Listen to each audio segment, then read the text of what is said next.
Hi guys, nandito tayo sa Clark International Airport. Nakikita ko na to before sa mga YouTube, mga vlogger. And sabi ko, one day gusto ko din pasyalan itong lugar na ito. So ito na yung pagkakataon guys na napasyalan natin ang lugar na ito. Mag-video ako sa mga areas na pwede na hindi naman restricted. Kasi may mga area na hindi allowed pang mag-video. So nandito lang ako sa parking lot, and then yung background ko yung mismong station na mismo. Ang departure or arrival I think nasa taas, ang departure yung nasa baba. So guys, ililibot ko kayo hanggat kaya ko at hanggat allowed ako. Titingnan natin kung ano yung mga nasa paligid pa dito. Hi guys, ito yung harap ng mismong terminal. Meron siyang big space sa harap niya at may mga bulaklak, halaman, saka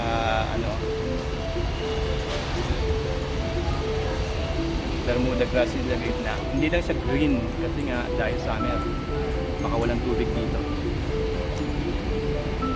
Pero kung makikita nyo guys yung pagkakaiba siyempre nung international sa Manila, airport sa Manila, tsaka itong Clark, dito sa Clark talagang space masasawa ka yung space. Kaya lang siyempre hindi mo pwedeng ihan tulad noon dahil yun yung pinakamatandang airport sa Pilipinas. Kaya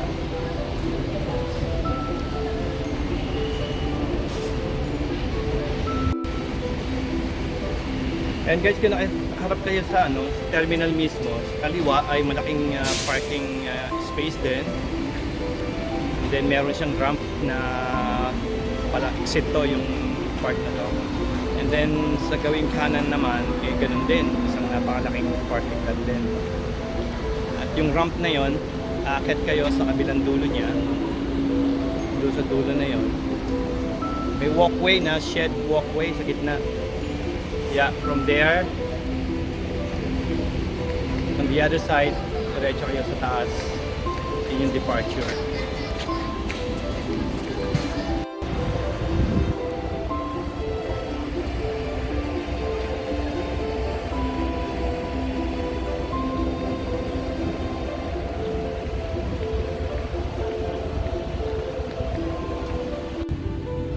Hi guys, ang isa sa pinakamagandang nagugustuhan ko sa lugar na ito ay yung location, kasi napapaligiran siya ng bundok ng I think it's Zambales.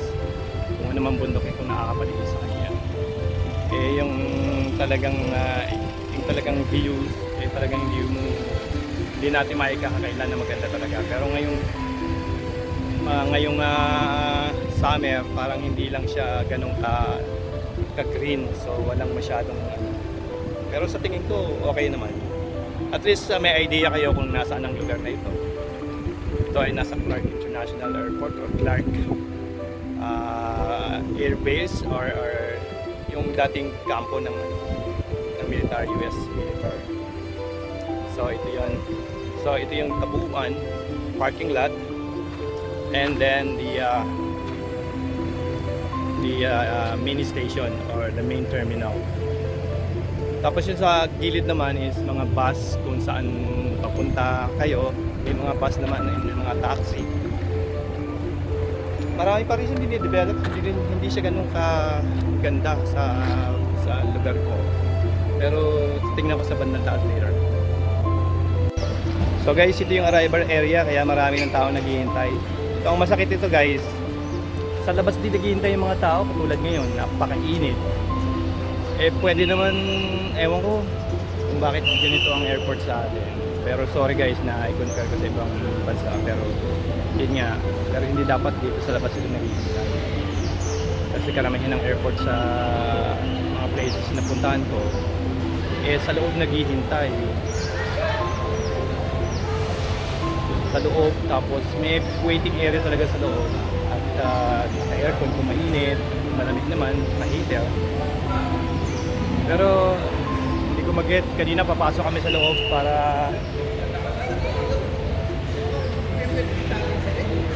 Napasok sana ako sa loob kanina para mag-check. sa loob, pero hindi ako pinayagan kasi daw bawal mag-video. Okay lang yung bawal mag-video, pero yung hindi ka makapasok sa loob, yun lang hindi ko mag-get. Pero okay lang, yun ang rules. Rules nga naman is rules. Ito guys, yung parking lot sa may area na yan, bundok yung nakapaligid sa kanya. Yun talagang views ang hindi mo matatawaran sa lugar na ito. Napakaganda, malawak, mahangin. Ito yung arrival. Dito dadaan yung mga sasakyan. Guys, tinanong ko na departure nga yung nasa taas, na may ramp siya hanggang doon sa dulo. At ang arrival yung nasa baba. Kanina wala pang masyadong tao, ngayon dami na eh. So hindi ako pwedeng mag-video doon sa lugar na bawal din, nagbabawal ng security. I don't know kung bakit. Ito yung terminal ng bus na pwede kayo mag-wait and kumain. May mga nagtitinda ng pagkain while you guys waiting. Ito ang daming space para sa mga buses.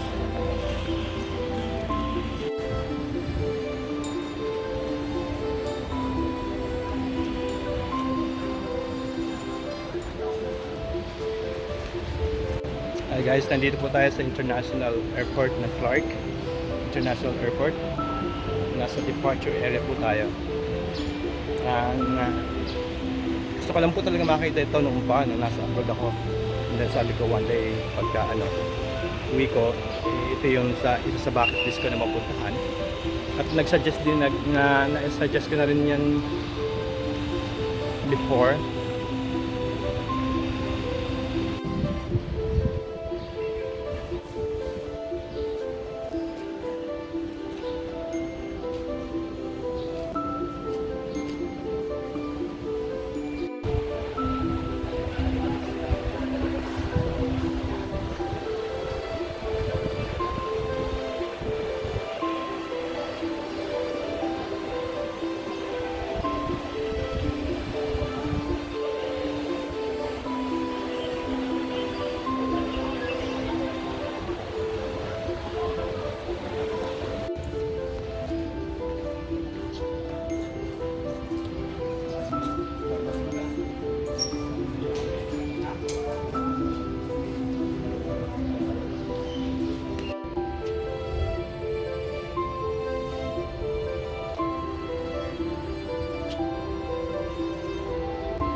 QTE lang yan.